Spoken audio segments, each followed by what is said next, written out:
সৈয়দনা ইউসুফকে ভাইয়েরা কুয়ার মধ্যে ফেলেছে। বণিক দল সৈয়দনা ইউসুফকে কুয়া থেকে নিয়ে মিশরে বিক্রি করছে। জানেন না ইউসুফ আলাইহিস সালামের ঘটনা? জানেন, সবাই জানেন। বিক্রি করার পরে মিশরের সেকেন্ড ইন পজিশন সেনাপতি আজিজ এফেসার অনেক অনেক টাকা দিয়ে তাকে কিনে নিয়ে জুলাইখার হাতে দিয়েছে। কার হাতে? জুলাইখার নামও জানেন? জুলাইখার হাতে দেওয়ার পরে জুলাইখা তারা নিজের ছেলের মতো মানুষ করতে শুরু করেছে। কিন্তু সৈয়দনা ইউসুফ যখন যুবক হয়ে গিয়েছে, ওনার চেহারা এত সুন্দর ছিল, জুলাইখা নিজেই ইউসুফের প্রেমে পড়ে গিয়েছে। নাউজুবিল্লাহ পড়েন।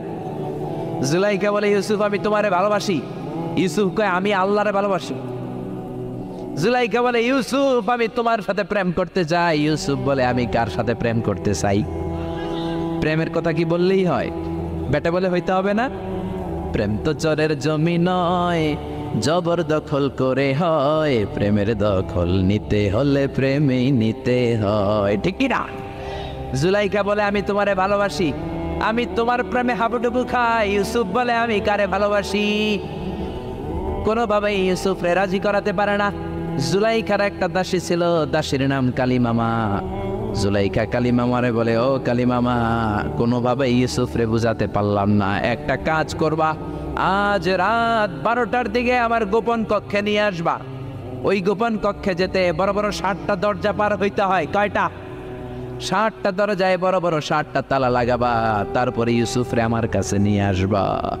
ওই প্রাসাদটা আমি নিজে দেখে এসেছি, যে প্রাসাদের মধ্যে সৈয়দনা ইউসুফ আলাইহিস সালাম আর জুলাইখার এই ঘটনাটা ঘটেছে। মিশরে একটা থানা আছে, ওই থানার নাম বদরিশিন। ওই বদরিশিন থানায় একটা এলাকা আছে নাম আজিজিয়া। এই আজিজিয়া এলাকাতে এই প্রাসাদ তুফানের কবলে এখন ভেঙে পড়েছে। তার পাশেই আছে সিজনি ইউসুফ, ইউসুফের জেলখানা। এই জেলখানাটা আমি দেখে এসেছি। এই জেলখানাতে ইউসুফ আলাইহিস সালাম 10 বছর জেলে বন্দী ছিল। মিশর একটা পাহাড় আছে, তুর পাহাড়। সেই তুর পাহাড়ের উপরে উঠে সৈয়দনা মূসা আলাইহিস সালাম 2 বার আল্লাহর সাথে কথা বলেছেন, অনেকবার আল্লাহর সাথে কথা বলেছেন। ওই তুর পাহাড়ে আমি 2 বার উঠেছি। ওইটার উপর একটা মসজিদ আছে, একটা গির্জা আছে, একটা সিনাগোগ আছে। 3 ধর্মের লোকদের কাছে ওইটা পবিত্র জায়গা, সবাই যায়। আমরা মুসলমানরাও যাই, ইহুদিরাও যায়। ইহুদিরা সিনাগোগে যে ইবাদত করে, খ্রিস্টানরা চার্চের ভেতরে, গির্জার ভেতরে যে ইবাদত করে। আমরা মসজিদের ভেতরে যে জিকির করি, কার?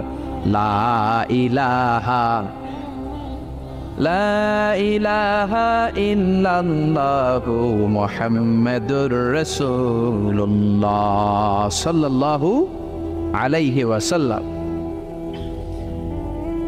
এজন্য রব্বুল আলামিনের এমন ক্ষমতা, ছোট্ট বাচ্চার মুখেও জবান দিয়ে দিতে পারে কে? সৈয়দনা ইউসুফ আলাইহিস সালাম যখন যুবক হয়ে গেলেন, ওনার প্রেমে মাতোয়ারা। জুলাইখা মাতোয়ারা হয়ে যখন কোনোভাবেই ইউসুফকে আর কাবু করতে পারে না, তখন সৈয়দনা ইউসুফকে কাবু করার জন্য কালিমামাকে নির্দেশ দিয়েছে, নিজের দাসীকে নির্দেশ দিয়েছে, কালিমামা আজ রাত 12টায় আমার স্পেশাল প্রাসাদে 60টা দরজার মধ্যে বড় বড় তালা লাগিয়ে তুমি ইউসুফকে নিয়ে আসবা। সৈয়দনা ইউসুফের কাছে কালিমামা যেয়ে বলে, ও কালিমামা, ও কালিমামা। ইউসুফের কাছে যেয়ে বলে, ইউসুফ, জুলাইখা তোমারে ডেকে পাঠিয়েছে। ইউসুফ বলে, রাত বাজে 12টা। জোরে বলেন, কয়টা? এত রাতে কি বলার জন্য ডেকেছে?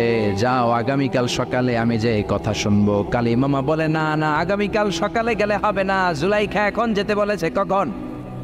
ইউসুফ চোখের পানি ছেড়ে দিয়ে আল্লাহর ডেকে বলে, আল্লাহ, ও মাবুদ, জীবনে কোনো অপরাধ